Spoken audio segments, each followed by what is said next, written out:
Hi guys, today I'm going to show you how to crochet a Romanian cord.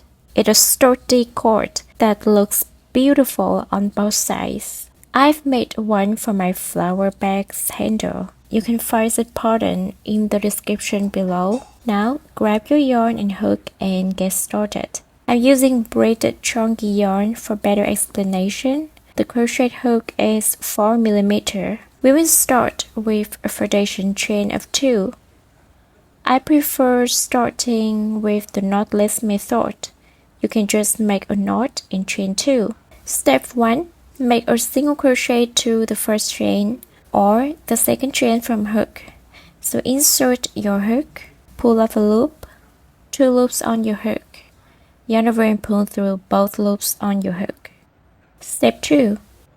So this is the front loop and this is the back loop. And the horizontal bar is right here. Insert hook there. Turn your work clockwise. Single crochet to the bar under the single crochet stitch you have just made. Insert hook. Yarn over and pull through that loop. Yarn over and pull through both loops on your hook. Step 3. Turn your work clockwise. Single crochet to the 2 bars under the single crochet stitch you have just made. Insert hook to the 2 bars. Yarn over and pull through the 2 bars. Yarn over and pull through 2 loops on your hook. So this time it's gonna be 2 horizontal bars instead of 1.